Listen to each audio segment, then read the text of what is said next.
Joining us now, he normally does on Fridays, but we have him today because of the Friday game. It is Ron Jaworski. You can see him on the NBC Sports Philly pre- and post-game shows. Jaws, thanks for joining us on this Wednesday.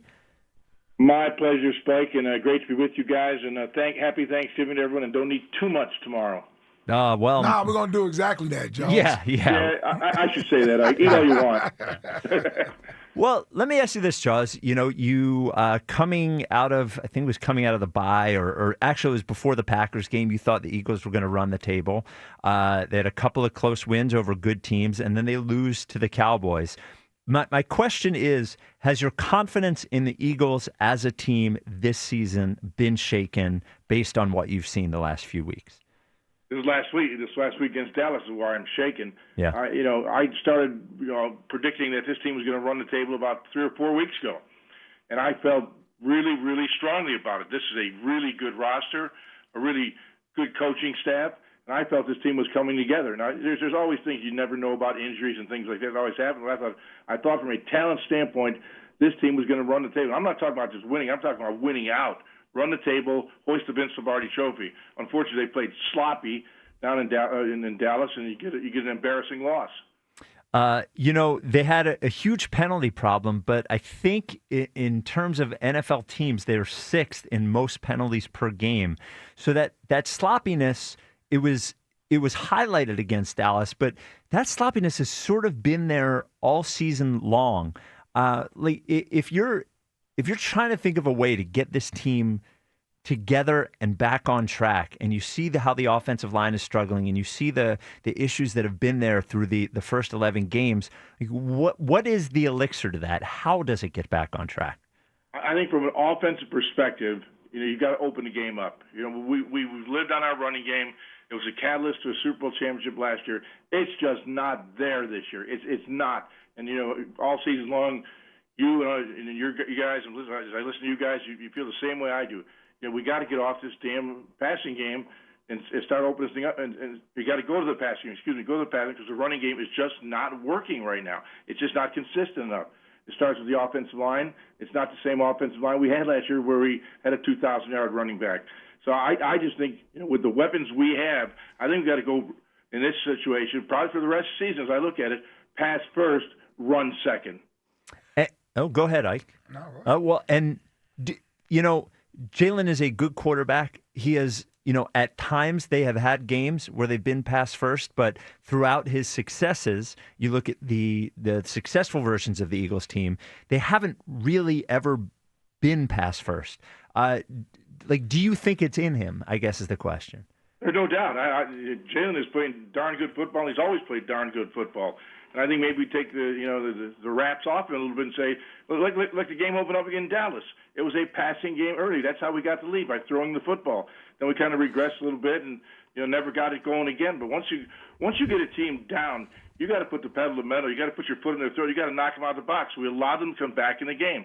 It's Dallas. It was Dallas week. How in Philadelphia we hate the Dallas Cowboys, and we let them off the hook. 21-0 it's an embarrassing loss. I was involved with a 23-0 lead that we gave up in 1985 to the Minnesota Vikings. I still remember it. It still hurts. Those are the ones that linger with you for a long time. So clearly, I think I'm not concerned about Jalen at all. Give him 30 pass games, give him 40 pass games. I think he can handle it. There are some other concerns I have, but I'm not concerned about the quarterback. Yeah, I was also a part of one of those leagues. I think I was a part of the team that the last time we gave up a 21-point lead. I think we were up 24-3 versus the Cardinals. That damn Jake Plummer, Marte Jenkins.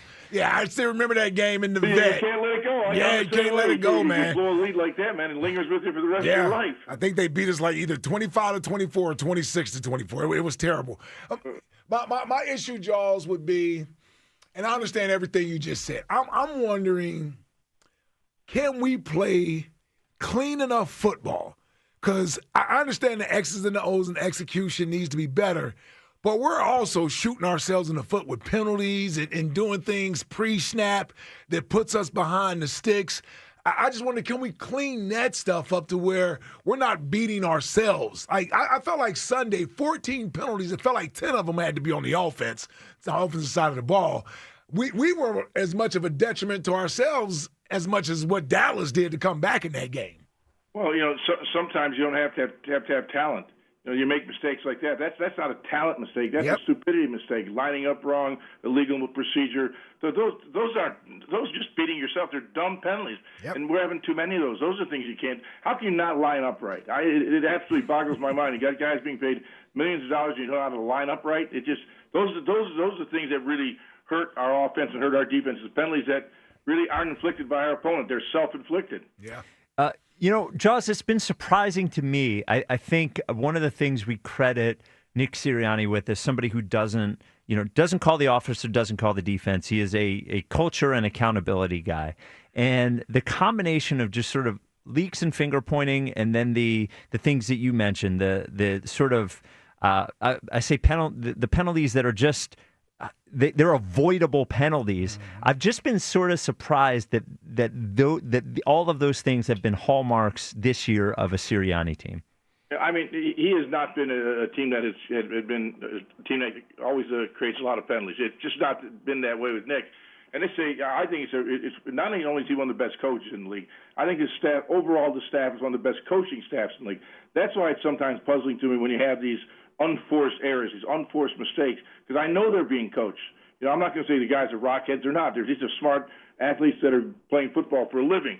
But the mistakes that are being made are just crazy. And I think there's always some culpability to the coaching staff as well. No one's perfect. Mistakes going to be made. In fact, I thought the third down play was a poorly designed play where Jalen was sacked late in the game. I thought it was a poorly designed play in that situation.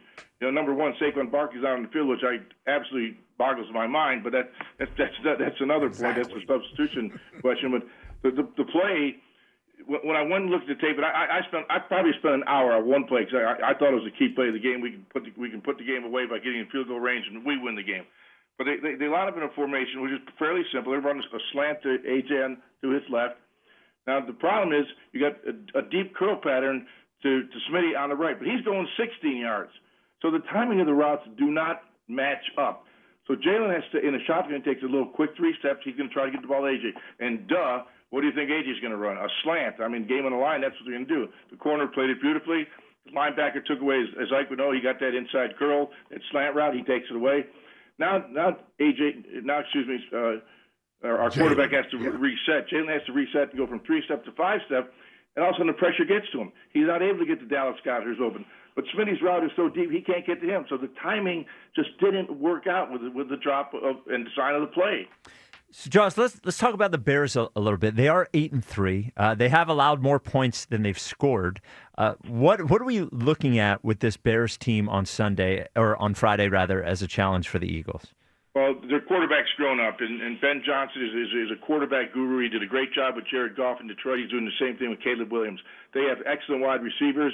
They have a really strong running game. We all know DeAndre Swift can run the football. They got a guy they drafted in the 7th round a year ago, Kyle Monangai, who's been coming on with them. So they've got a good offense, not a great offense. They've got a good defense, not a great defense. But you know what it's like when you start to win. When you've been losing for a long time and you start to win, you start to feel invincible. And that's where they are right now. They've won games they should have lost. But when you got things going in the right direction, when you believe in each other, you believe in the coaching staff, and you hold hands and go out there and win games, that carries over to the next week. So they're not a great, talented football team. Yeah, they're a talented football team, but we should beat them. But if we don't play the way we can play, we will lose the game, plain and simple. If we make mistakes and have dumb penalties and turn the ball over, we will lose to them. Yep. Jaws, before you give your prediction, which we'll ask you for, I have to say, and I told Jason Avant earlier, I was incredibly entertained by the NBC Sports Philly postgame show against the Cowboys. Hey man, y'all was on fire Sunday night, y'all. Seriously, man. Normally, I'll flip it on. I'll see, hear what you guys have to say, hear the postgame interviews. But you guys were, it was. I think I saw in your eyes at one point. You were like, "What is going on here?" You guys were. It was outrageous. I gotta watch myself sometimes. There's language that wouldn't be. But I was so ticked off. I was obviously when we first came on, you could probably sense I was furious. The game had just ended. Yep. They come right just after the game, and we had just blown a 21-point lead to the dreaded Dallas Cowboys. It hadn't sunk into me yet. It hadn't happened to me yet. And I just exploded, man. And everyone felt the same way. We just blew a 21-point lead against the Dallas Cowboys. Everyone's kind of fierce. I'm sure the fans felt the same way. Oh no, we all felt the same way. Yeah. Everybody felt the same way. I loved it. Sure. It was like you were competing against who was the maddest, and then Rube joined in. It was something to watch. It was Josh. like, give me that camera. Yes, yeah. So all right, so give us your prediction for Friday's game, Josh. I think we get back on track, and I still have great belief in this football team. I think it's one of the best teams in the NFL, if not the best team in the NFL. But my words mean absolutely nothing. They've got to go out and play to that standard, play to that ability, and make no excuses. So I still got them getting back on track. 35-21. The offense comes to life. All right, Jaws. Well, 35. I like that. I am hoping for a entertaining but less eventful post-game show with you guys. On Friday. Yes. All right, Jaws. Thanks. And happy Thanksgiving, brother. to you guys and your audience. All right. Happy Thanksgiving, Jaws. Thanks very much.